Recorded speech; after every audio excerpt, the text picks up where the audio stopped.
may be wondering about my title this morning, What the Devil? And after I named it, I thought, what the devil am I talking about?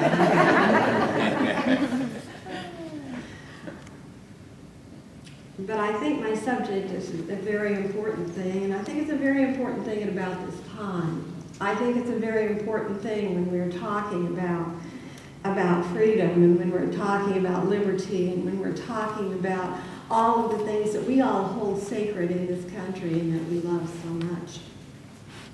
And I was thinking about how it is that we have let this concept of Satan actually take us away from where our founding fathers saw us being in some ways.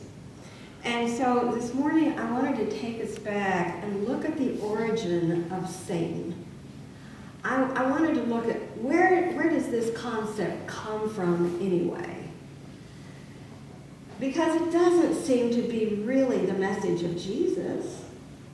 Jesus' message was one of love and one of cooperation, and it was a message of inclusion.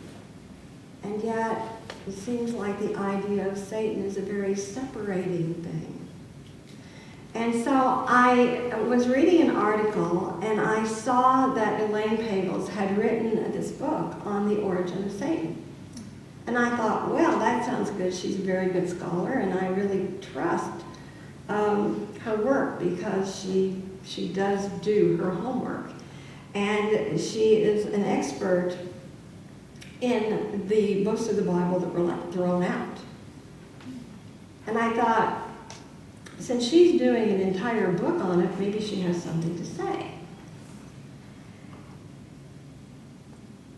And did she ever? And it took me about 2 weeks to read the book because I could only read so much at a time. And I found that as I would read so far, and it was like I'd put it down. And I'd pick it up and I'd read it some more and I'd put it down. But I'd like to quote something from her book because I find that it is very eye-opening. Something that I certainly did not know, and perhaps you didn't either. She writes, in the Hebrew Bible, as in mainstream Judaism today, Satan never appears as Western Christendom has come to know him, as the leader of an evil empire, an army of hostile spirits who make war on God and humankind alike. As he first appears in the Hebrew Bible, Satan is not necessarily evil, much less opposed to God. On the contrary, he appears in the book of Numbers and in Job as one of God's obedient servants, a messenger, an angel. In Hebrew, the angels were often called sons of God and were envisioned as the hierarchical ranks of a great army or the staff of a royal court. So, we say God is all, don't we? Don't we say God is all? Doesn't that encompass everything? And so these angels had a function. They had a function. And in the biblical sources, Satan describes an adversarial role. Now, that doesn't mean that he was like a particular character. He was not personified. In fact, he is called the Satan. And even though the early writers used the word Satan, what they meant was that it was one of the angels that was sent by God for a specific person of blocking or obstructing human activity. Now you think, well, that doesn't sound so good. But if you really look at it, you will see that there are times when something is thrown in our path that is going to obstruct something that we want to do, when perhaps our path wasn't so good in the first place. We just didn't know it. So if the path is not good, the obstruction is good. Thus, the Satan can simply be seen present, being sent by the Lord or the law.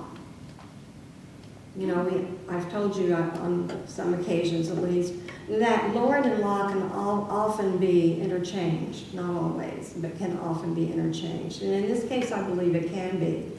And it's used to protect a person from worse harm.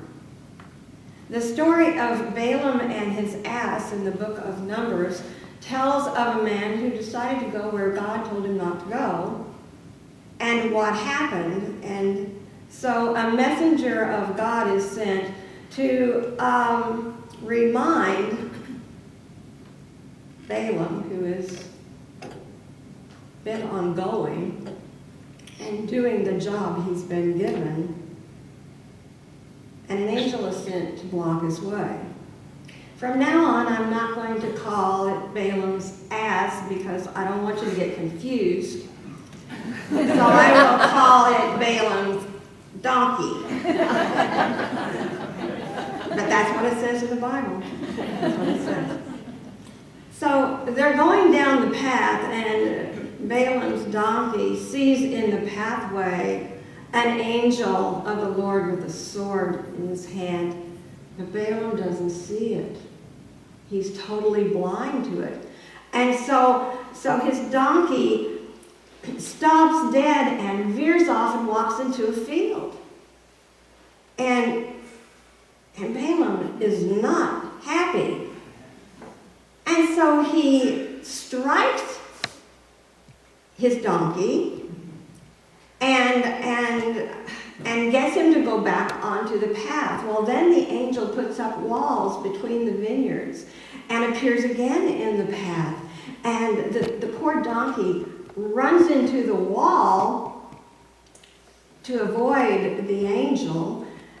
And again, Balaam strikes him and beats him.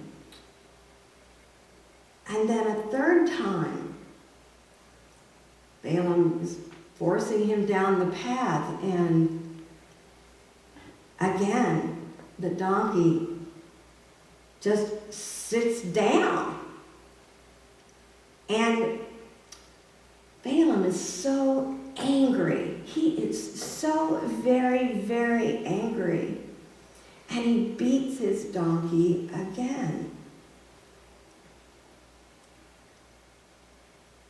And at that time, the angel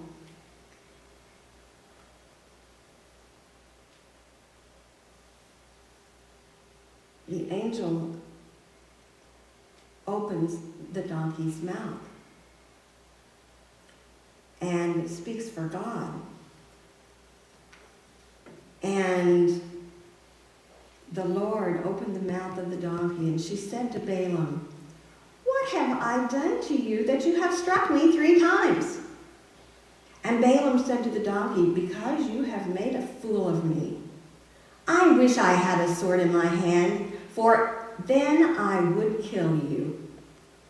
And the donkey said to Balaam, "Am I not your donkey, that you have ridden all your life to this very day? And did I ever do such things to you?" And he said, "No." And then the Lord opened the eyes of Balaam, and he saw the angel of the Lord standing in the way, with his sword drawn in his hand, and he bowed his head and he fell on his face. And then Satan rebukes Balaam and speaks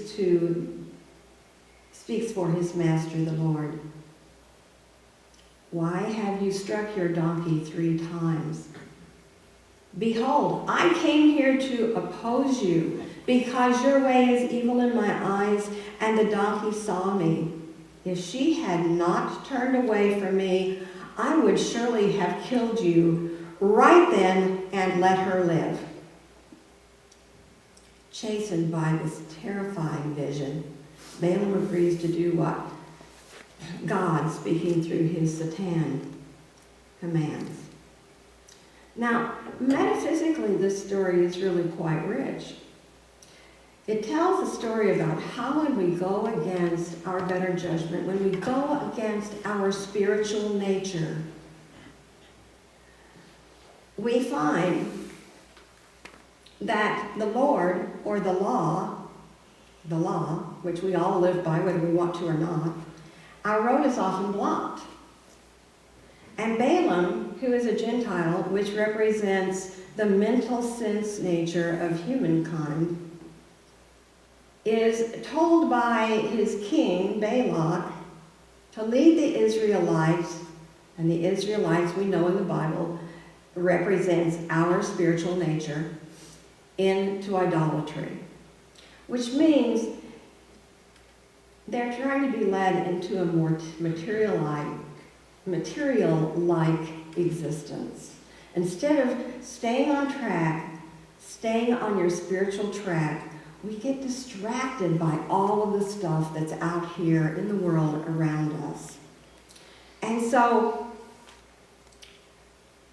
he represents that in our conscious sense nature, which discerns the superiority of spirit and cannot fight openly against truth. And so because there is something within us, and maybe we can call it the Satan, it keeps us out of trouble. We're going to do something, but we just know it's not right. We're going to be doing something that we wish that we really wish to do, because it's going to, what we think it's going to do is make our life really so much better. But in the long run, we know it's really not. And it's that part of us that says, wait a minute, you're kind of going about this all wrong. So let's change our mind and let's not go there.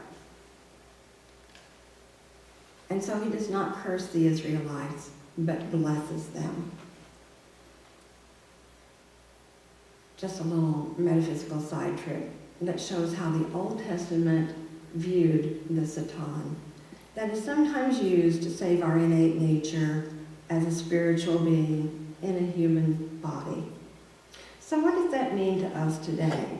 Well, it means that perhaps a business deal that we are interacting in that isn't coming together is not coming together for a reason. Perhaps there's something going on behind the scenes, and that later down the road we'll be thanking our lucky stars that it didn't happen, or that we didn't continue down that road. Or, I talked to someone last week, and she was saying how she had wanted to move to a different state, but it just seemed like everything came up in front of her that prevented her from going. Many different things that did not make sense literally. And as we discussed it, and we all sat there, we were just talking about how uncanny that was, because we couldn't see any good reason why this was happening the way it was happening. But she realized that perhaps this block was there because now is not the time. She's continuing on her goal to make it happen, but she's not forcing it, and she's just continuing to work in that direction because she has a conviction that this will be a good move for her.